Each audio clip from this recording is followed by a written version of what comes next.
Welcome back to the deep dive. Keeping up with global events, it feels like drinking from a fire hose sometimes, right? Mhm. Just so much happening so fast. It really is overwhelming. So our mission today, September 9th, 2025, is basically to cut through all that noise. We've done the reading, looked at your curated sources, our notes, and we're here to give you a shortcut to feeling informed. Yeah, and the sources today, they really paint a fascinating picture. It's like a kaleidoscope almost. You've got these big geopolitical moves, local struggles, major economic shifts. Ultra moments too, yeah. Exactly. And we've pulled from quite a range: Mint, India Today, Economic Times, UN News, the BBC, trying to get that balanced view. That's the idea. From all this info, we want to pull out the really important bits, maybe some surprising facts, and crucially help you connect the dots.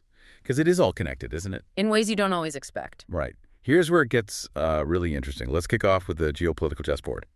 Trade tensions, always shifting. So, big news from the U.S. They're cutting tariffs on Japanese goods.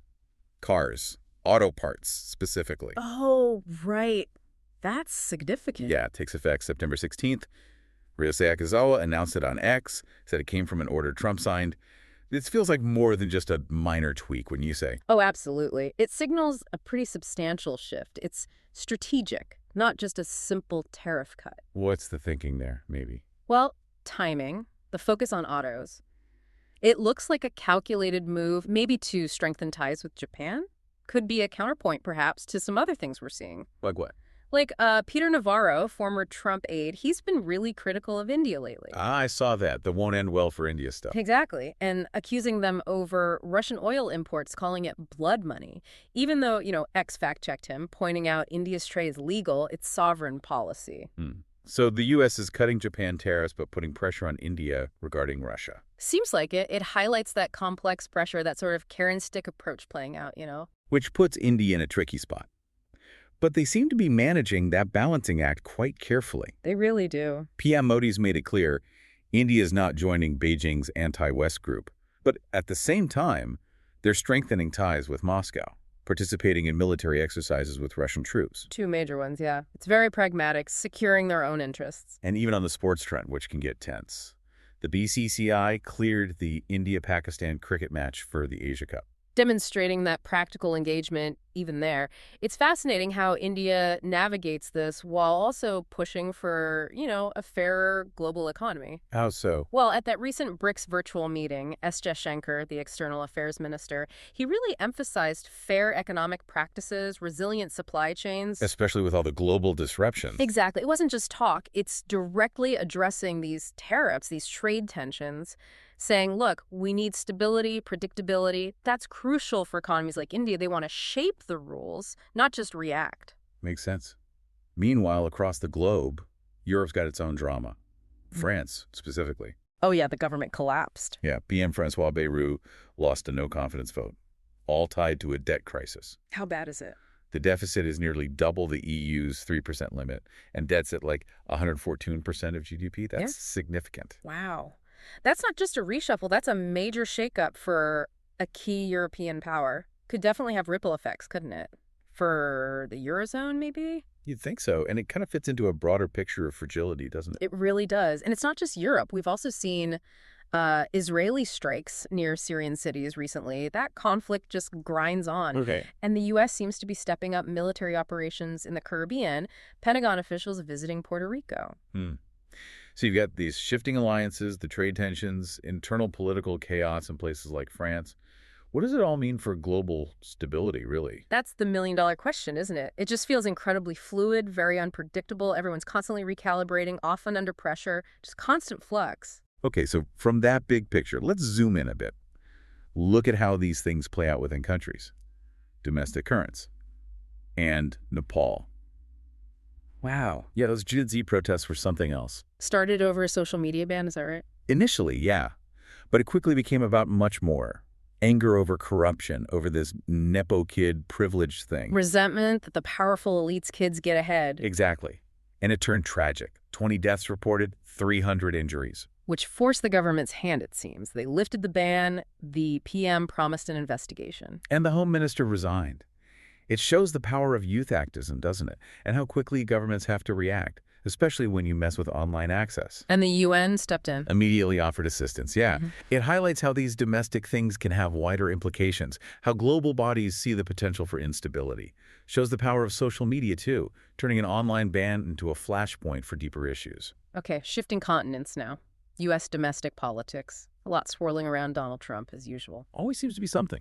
Congressional Democrats released that sexually suggestive note from 2003, Yeah. supposedly signed by Trump, part of Epstein's album. Right, though the White House denies he wrote it. Still, it keeps the political skirmishes going, that intense scrutiny. It does. But there's more substantive stuff, too. The Supreme Court, for instance, just cleared the way for those immigration raids in California. Without needing reasonable suspicion. Exactly, which Governor Newsom and others are strongly criticizing, obviously, citing civil liberties. And there's that Operation Midway Blitz in Chicago. Targeting criminal illegal aliens, as they put it. And Trump himself weighed in on that awful stabbing of the Ukrainian refugee in Charlotte. Irina Zarutska. He blamed Democrats' lawlessness. Right. It all paints this picture of the current climate, immigration, law enforcement, the culture wars, like him slamming woke Tom Hanks. It's just intense, fragmented, but intense. Okay, let's bring it back home to India. Big day today, vice presidential election. That's right. Key contest. It's the NDA's candidate, C.P. Radhakrishnan, against the NDA bloc's B. Sudarshan Reddy. And the numbers favor the NDA quite strongly, don't they? Yeah, 436 MPs versus the NDA bloc's 324. So it's definitely a test of political strength, shows the current power balance. PM Modi's casting the first vote, apparently. Symbolic. And beyond the big election, there are other interesting things happening domestically in India. Like what? Well, in education, IIT Kanpur, top tech institute, they're now admitting students through the Olympiad route, not just the super competitive JE exam. That's a shift. Broadening access. Seems like it, though computer science is still the top choice. No surprise there. And politically. Former Finance Minister Chidambaram criticized the Chief Election Commissioner, Ganesh Kumar, over his response to Rahul Gandhi's vote theft accusation, sparked a debate about electoral transparency. Always a sensitive topic. And then just looking at everyday life, you get these contrasting stories. A French expat praising Ahmedabad, saying it's really safe for women. That's good to hear. But then you hear about a guy in Bengaluru feeling like an alien in his own city, thinking of leaving. It just shows the huge variety of experiences, doesn't it? Different challenges, different vibes in different cities. Absolutely.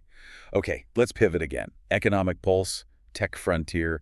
What's happening in the markets?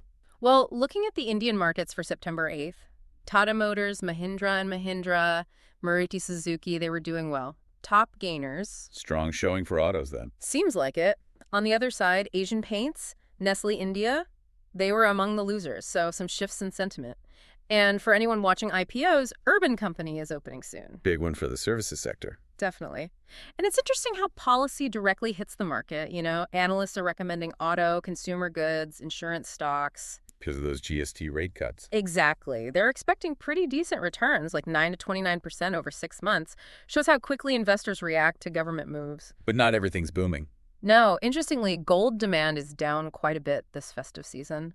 Over 25% fall.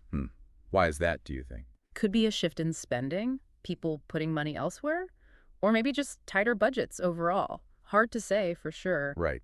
And while we're talking big numbers, yeah, India's space program, the ambition there is just incredible. It really is. They're projecting like a 5-fold growth in their space economy, aiming for $44 billion by 2033. Wow. And focusing on services and exports, not just launches. Exactly. Capturing that downstream market. Plus, the long-term goals.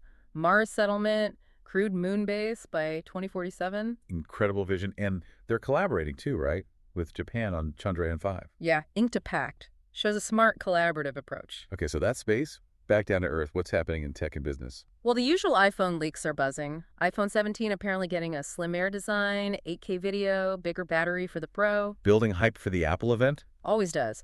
But on a more serious note, those internet cables in the Red Sea, looks like commercial shipping accidentally cut them. Causing major disruptions. Significant disruptions, yeah.